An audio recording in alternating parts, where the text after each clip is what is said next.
अयोध्या मंदिर के नाम पर आपने धर्म के नाम पर लोगों का मूर्ख बनाया। 3500 करोड़ का चंदा आया, 1400 करोड़ मंदिर में लगे, बाकी पैसा कहाँ है सर? मुझे आप बताएंगे। नहीं तो बाकी पैसा हर आदमी, हर जनता को थोड़ा ना दिखाया जाएगा। जनता को कहाँ है पैसा? कमेटी में ना है। जो लोग कमेटी में होते हैं उन लोगों को पता होता है, और उन्हीं के संरक्षण में सारा पैसा रखा सर, होता उस है। कमेटी को सार्वजनिक करना चाहिए। पहली इतिहास उठाकर देख लो, रक्त से शब्द सजाए हैं। इतिहास उठाकर देख लो, रक्त से शब्द सजाए हैं। सर कटे, धड़ कटे, तब जाकर छत्री कहलाए हैं। दोस्तों, आज हम मौजूद हैं बुलंदशहर के चोला क्षेत्र में, जहां क्षत्रिय स्वाभिमान सम्मेलन का आयोजन किया गया है। यहां पर बहुत तादाद में लोग आए। हम पहले उन बड़े बुजुर्गों से बात करते हैं जिन्हें घर का, गांव का मुखिया कहा जाता है। तो हम यहां पर बहुत सारे बड़े बुजुर्ग बैठे हुए हैं।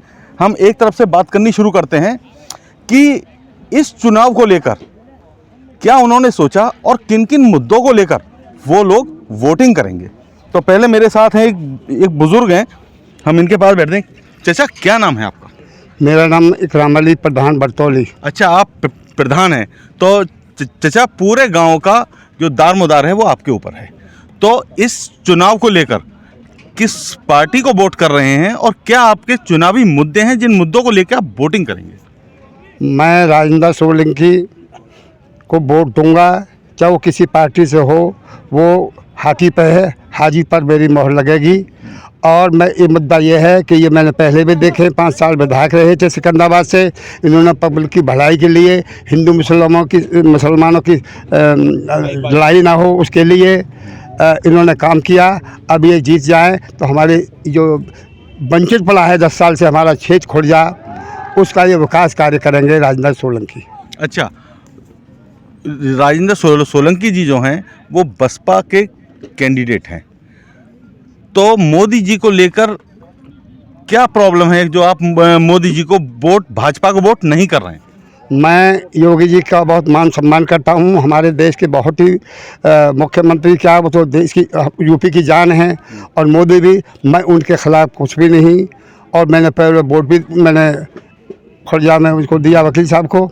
लेकिन अब के मैं राजेंद्र सोलंकी को तन मन धन से, मैं उनके विचारों से, उनकी गरीबी से, उस सरमाएदारी के ख़िलाफ़ हूँ जो लाशों को बेचकर और अपने घर को भरता है। इसलिए मैं गरीब को चाहता हूँ कि गरीब की मदद करे, और गरीब की, जिसने गरीबी पहचानी है वो गरीबी, जिसको गरीबी में रहा है वो गरीबी को पहचानेगा।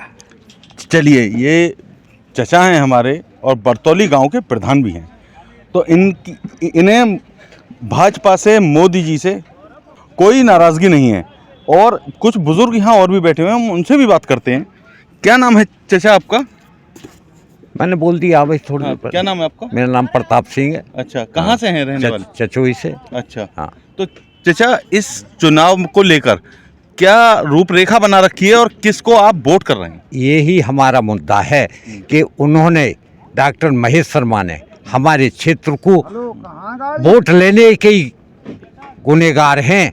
हम वोट ही देते रहे, मगर मतलब ये वो पीछा फिर के आज तलक नहीं देखा उन्होंने कि मेरे क्षेत्र में क्या है रो है। इतनी मतलब ये, इतनी हर बात की परेशानी है। मतलब आप कैंडिडेट से नाराज हैं या पार्टी से नाराज हैं? कैंडिडेट से नाराज हैं, हम पार्टी से नाराज नहीं है। न, अरे योगी तो हमारे उत्तर प्रदेश की जान है। हम उनसे नाराज नहीं है। हम नाराज तो सिर्फ मतलब ये एक प्रत्याशी। दोस्तों, योगी जी और मोदी जी से कोई भी नाराज नहीं है। हर आदमी का सिर्फ एक ही कहना है कि प्रत्याशी सही नहीं है। चाचा, क्या नाम है आपका? मेरा कंची सिंह नाम है, जिला पंचायत सदस्य हूँ। और ऐसा है कि यहाँ का जितना भी राजपूत है सब सोलंकी के साथ है, क्योंकि के ठाकुरों के सब टिकट काट दिए राजपूतों में, इसलिए बीजेपी से खिलाफत है लोग।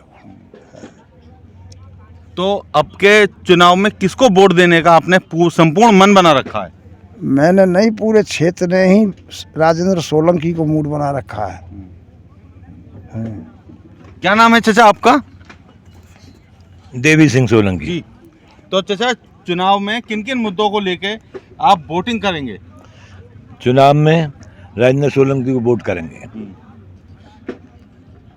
कारण क्या है? ये क्षेत्र के आदमी है, वो बाहर के आदमी है, न आमे ना जामे। तो नोएडा भी तो आपके क्षेत्र में ही लग रहा है, ज्यादा दूर नहीं है। नोएडा तो हमदे पर है बहुत दूर। 100 किलोमीटर है। कोई बात पूछना, कोई काम भी ना करना, कोई काम भी नहीं किया है। ये अपने आदमी है, पड़ोसी हैं हमारे क्षेत्र, मतलब या क्षेत्र में के बीच में है इनका काम, सही बीच में काम होगा। तो मतलब कि जो वोट देंगे आप तो क्षेत्र के लोग को, क्षेत्र के कैंडिडेट को देंगे। तो दो भैया और भी यहाँ पर हमारे पास बैठे हुए, क्या नाम भैया आपका? जी सर, डॉक्टर कपिल तोमर नाम है, मैं मेरठ से हूँ। आग्रह करने पर हम दोनों भाई यहाँ पर आए हैं। अच्छा, तो आज ये जो क्षत्रिय स्वाभिमान सम्मेलन में आप आए हैं, तो सम्मेलन लगभग समाप्त हो चुका है, तो क्या आपने यहाँ देखा, क्या यहाँ मीटिंग हुई, उसके बाद क्या आपने निर्णय लिया? सर सिर्फ इसी मीटिंग की बात नहीं कहूँगा मैं, हम लगातार खेड़ा पंचायत में, धोलाना पंचायत में और आज यहाँ बुलंदशहर में लगातार हम मीटिंग अटेंड करते हैं, लगातार मंच से हम बोलते हैं।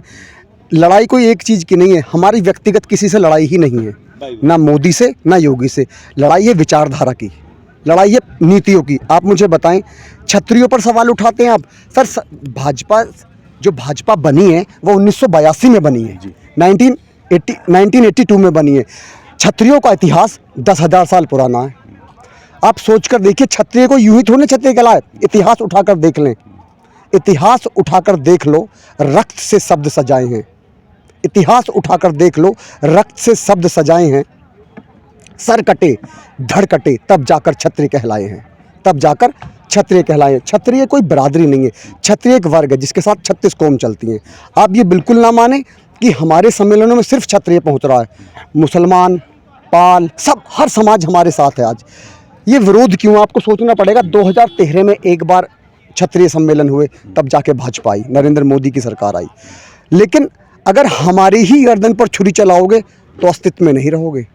एक समय था कि हमारे 10-10, 12-12 संसद वहाँ होते थे, लेकिन आज ऐसी स्थिति क्यों आ गई कि आज हमें संसद से सोची समझी प्लानिंग, रमन सिंह को छत्तीसगढ़ से हटा दिया गया, राजस्थान से वसुंधरा राजे को हटा दिया गया, मध्य प्रदेश से शिवराज सिंह चौहान को हटा दिया गया।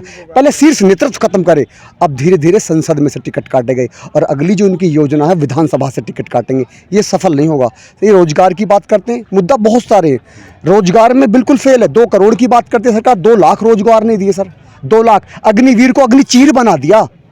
आप कहते हो कि रूस के टर्न पे चल रहे हैं, पहले रूस की कल्चर तो देखो आप, रूस कितना डिप्लोमेटिक है, रूस कितना डेवलप्ड है। हम आज तक डेवलपिंग कंट्री की लिस्ट में बैठे हैं। आप बात करते हो बड़ी बड़ी, अयोध्या मंदिर के नाम पर आपने, धर्म के नाम पर लोगों का मूर्ख बनाया। 3500 करोड़ का चंदा आया, 1400 करोड़ मंदिर में लगे, बाकी पैसा कहाँ है सर, मुझे आप बताएंगे? नहीं तो बाकी पैसा हर आदमी, हर जनता को थोड़ा ना दिखाया जाएगा, जनता को कहाँ है पैसा। कमेटी में ना है, जो लोग कमेटी में होते हैं उन लोगों को पता होता है, और उन्हीं के संरक्षण में सारा पैसा रखा होता उस है। कमेटी को सार्वजनिक करना चाहिए पहली बात तो। अभी रेलवे की भर्ती निकलती है सर, 10,000 भर्ती निकली, फार्म भरा गया 2.5 करोड़, एक फार्म पे खर्चा 100 रुपए का। बिल्कुल सर, वो एक फार्म पे खर्चा 100 रुपए का, जरा 250 करोड़ गुना 100 करना, और पता लगा 6 महीने बाद भर्ती कैंसिल हो गई।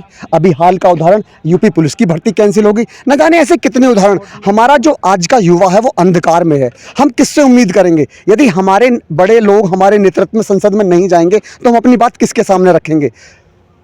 रूपाला, इतनी अभद्र टिप्पणी क्या आप बर्दाश्त कर पाओगे? कहते कि अंग्रेजों से हमारी रोटी बेटी के संबंध थे। ये स्वाभिमान पर चोट है, अस्मिता पर चोट है, और क्षत्रियों के पास बचा ही क्या था? सिर्फ स्वाभिमान और अस्मिता। इस पे चोट अगर आएगी तो बर्दाश्त नहीं की जाएगी। तो अब के क्या मन बना के बैठे हैं सारे क्षत्रिय? 10 सीटों पर पूरी तरह से भाजपा हार रही है और 30 सीटों को प्रभावित कर रहा है क्षत्रिय समाज। ये हमारा अपना आंकड़ा है और पूरा मूड बना के बैठा है क्षत्रिय समाज इस बार। देखो ये तो, क्या कहेंगे भैया आप? देखो ये तो प्रथम चरण के जो भी चुनाव हुए उसमें देखा भी जा सकता है कि राजपूतों ने अपनी एकता का परिचय दिया है। सरदना के क्षेत्र में देख लें, आप कहीं भी देख लें, वोटिंग परसेंटेज बहुत कम हुआ है, और वोटिंग परसेंटेज कम होने का कारण कहीं ना कहीं ये नाराज़गी व्यक्त करता है। दूसरी चीज़ ये है कि ये तात्कालिक तौर पे देखा जा सकता है कि क्षत्रिय विरुद्ध हो गई भाजपा के, लेकिन ये तात्कालिक कारण नहीं है। दरअसल ये ट्रिगर पॉइंट है। पूर्व में जितनी भाजपा की नीतियाँ रही हैं, चाहे वो जैसे भी भैया ने बताया कि तमाम जगह के मुख्यमंत्रियों को हटाना, शीर्ष नेतृत्व को ख़त्म करना, नरेंद्र सिंह तोमर हो उनको वापस भेजना, ये सारे तो उस समय एक ट्रिगर करा उन्होंने, लेकिन अब आके अंजाम पे बात पहुंच चुकी है। दूसरी चीज़ ये है कि क्षत्रिय समाज अब एक हो गया है। पहले भी हमारे इतिहास को साथ चुराया गया कि किसी दूसरे समुदाय, दूसरी जातियों के लोगों ने उसके साथ छेड़छाड़ की, ये मौन रहे, इन्होंने कुछ नहीं बोला। अग्निवीर को विद्रूप कर दिया, ये मौन रहे, इस पे चुपचाप करते रहे, अत्याचार होता रहा, युवा देखते रहे, जो मतलब कुछ क्या क्या सब चीज़ें चल रही हैं ये।